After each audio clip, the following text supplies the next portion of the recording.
दोस्तों, इस India Maldives controversy में एक सबसे बड़ा सवाल ये है कि मालदीव की जनता में इंडिया के लिए इतनी नफरत कैसे है और इसका क्या रीजन है, जबकि इंडिया तो हमेशा मालदीव की हेल्प करते आ रहा है। तो मालदीवियंस का ब्रेन वॉश हुआ कैसे और किया किसने? इस सवाल का जवाब हम आपको आज के इस वीडियो में देंगे, तो वीडियो को पूरा जरूर देखना। मालदीव, जो कि एक जमाने में इंडिया का दोस्त हुआ करता था, अचानक से ऐसा क्या हुआ कि आज वो देश इंडिया से नफरत करने लगा है? आखिर क्या है इंडिया मालदीव्स कंट्रोवर्सी? आखिर क्यों मालदीव के लोग इंडिया आउट के नारे लगा रहे हैं और इस भीड़ में उनके पूर्व राष्ट्रपति भी शामिल हैं?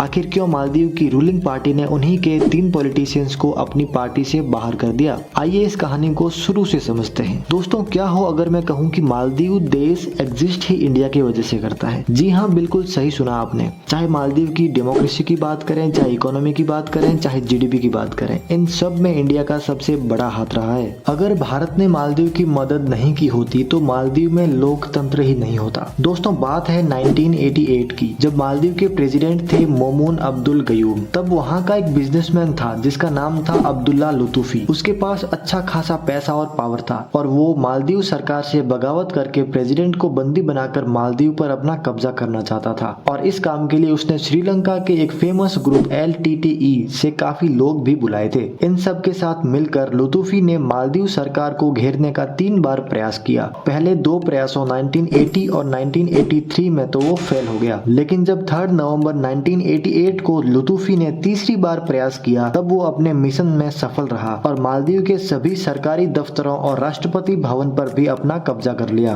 तब प्रेसिडेंट को लुतुफी से बचने के लिए एक सेफ हाउस में छिपना पड़ा और वहीं से प्रेसिडेंट ने दूसरे देशों से मदद मांगनी शुरू की। प्रेसिडेंट गयूम ने श्रीलंका, पाकिस्तान, ब्रिटेन और अमेरिका, इन सब से मदद मांगी, लेकिन कहीं से कोई हेल्प नहीं मिली। और आखिरी में जब उसने भारत से मदद मांगी तो मात्र 9 घंटे में भारतीय फौज मालदीव पहुंच गई और ऑपरेशन कैक्टस चलाते हुए लुतुफी के चंगुल से मालदीव को आजाद करवा दिया। और यही नहीं, इसके अलावा जब भी मालदीव को जरूरत पड़ी तब भारत ने करोड़ों रुपयों की सहायता भी की। इसके अलावा जब 2014 में मालदीव के मुख्य RO प्लांट में आग लग गई और मालदीव के पास पीने का पानी नहीं था, तब भारत ने ऑपरेशन नील चलाकर मालदीव तक पीने का पानी पहुंचाया। इसके अलावा 2004 में जब मालदीव में सुनामी आई, तब भी भारत ने मालदीव तक पीने का पानी और खाना पहुंचाया था। और कोरोना के समय भी ऑपरेशन संजीवनी के तहत भारत ने वैक्सीन और अन्य दवाइयां मालदीव पहुंचाकर उसकी सहायता की थी। और यही नहीं, भारत सरकार मालदीव में हमेशा से अस्पताल, क्रिकेट स्टेडियम, सड़कें आदि बनवाती आ रही है। और इसके अलावा मालदीव को सैन्य सुरक्षा के लिए भारत ने कई सारे ड्रोन्स, हेलीकॉप्टर्स और आधुनिक हथियार भी दिए हैं। और इन सब की ट्रेनिंग के लिए 77 भारतीय सैनिक भी मालदीव भेजे, जो मालदीव के सैनिकों को ये ड्रोन्स और हथियार चलाना सिखाते हैं। अब आपके मन में ये सवाल होगा कि इतने सारे एहसानों के बावजूद मालदीव इंडिया से इतनी नफरत क्यों करता है? तो इसका जवाब जानने के लिए आपको मालदीव की पॉलिटिकल पार्टीज के बारे में पता होना चाहिए। तो दोस्तों, मालदीव में टोटल 9 रजिस्टर्ड पार्टीज हैं, जिनमें से 2 मुख्य पार्टीज हैं। पहली Maldivian democratic party MDP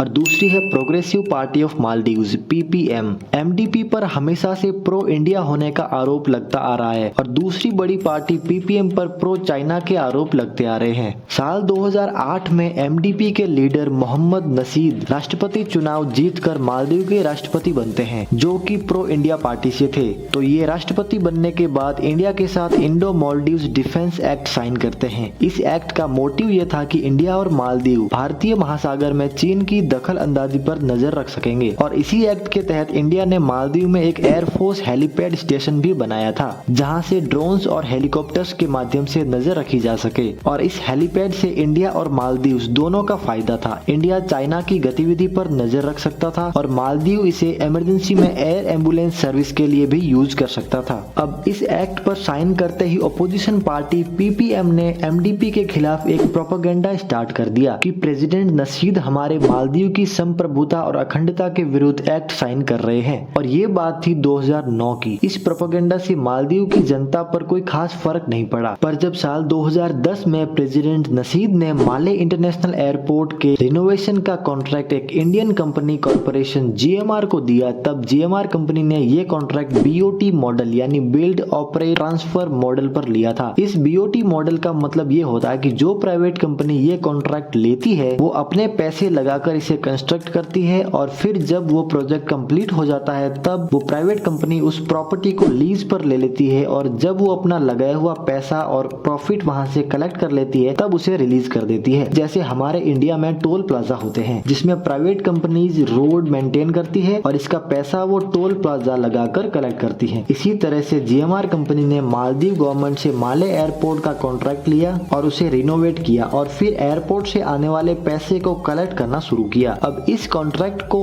opposition ने एक मौका समझकर जनता के सामने इस प्रकार रखा कि इंडिया मालदीव का आर्थिक शोषण कर रहा है और प्रेसिडेंट नसीद पर यह आरोप लगाया कि वो इंडिया की कंपनी जीएमआर को सपोर्ट कर रहे हैं जिससे हमारी इकोनॉमी पर भी असर पड़ रहा है। ये आरोप लगाने के बाद मालदीवियन जनता ऑपोजिशन की बातों में आने लगी क्योंकि कोइंसिडेंटली उस समय मालदीव की इकोनॉमी भी खराब चल रही थी। इससे मालदीव की जनता को ये लगने लगा कि उनके इकोनॉमी के डाउनफॉल का रीजन भी इंडिया ही है। इन दो घटनाओं के बाद एक और मौका ऑपोजिशन को मिला प्रेसिडेंट नसीद के खिलाफ जनता को भड़काने का। वो ये था कि प्रेसिडेंट नसीद ने मालदीव्स क्रिमिनल कोर्ट के चीफ जस्टिस अब्दुल्ला मोहम्मद को अरेस्ट करवा दिया इस जुर्म में कि उन्होंने मालदीव के एक्स प्रेसिडेंट और पीपीएम के लीडर ममून अब्दुल गयूम को भ्रष्टाचार के केस में जानबूझकर बरी कर दिया था। अब प्रेसिडेंट के इस फैसले ने उनको इस्तीफा देने पर मजबूर कर दिया क्योंकि अपोजिशन पार्टी ने इस फैसले को भी पहले के जैसे ही हाईलाइट करके पब्लिक के सामने पेश किया। अब जनता का प्रेसिडेंट के खिलाफ आंदोलन चलने लगा और 7 फरवरी 2012 को राष्ट्रपति नसीद को राष्ट्रपति पद से इस्तीफा देना पड़ा। फिर नवंबर 2013 में दूसरी पार्टी पीपीएम ने अपनी सरकार बना ली और देश के नए राष्ट्रपति बने अब्दुल्ला यमीन। पीपीएम के लीडर यमीन के पावर में आते ही उन्होंने एक्स प्रेसिडेंट नसीद के खिलाफ अरेस्ट वारंट इश्यू कर दिया। जेल जाने से बचने के लिए मोहम्मद नसीद इंडियन एम्बेसी में छुपने लगते हैं। अब उन्होंने ये जगह इसलिए चुनी क्योंकि उन्हें पता था कि अंतर्राष्ट्रीय कानून के हिसाब से मालदीव सरकार इंडियन एम्बेसी में आसानी से नहीं घुस पाएगी। एक्स प्रेसिडेंट का छुपने का ये तरीका भी इंडिया पर भारी पड़ा क्योंकि फिर न्यू प्रेसिडेंट यमीन ने पब्लिक में एक्स प्रेसिडेंट नसीद को इस तरह से पेश किया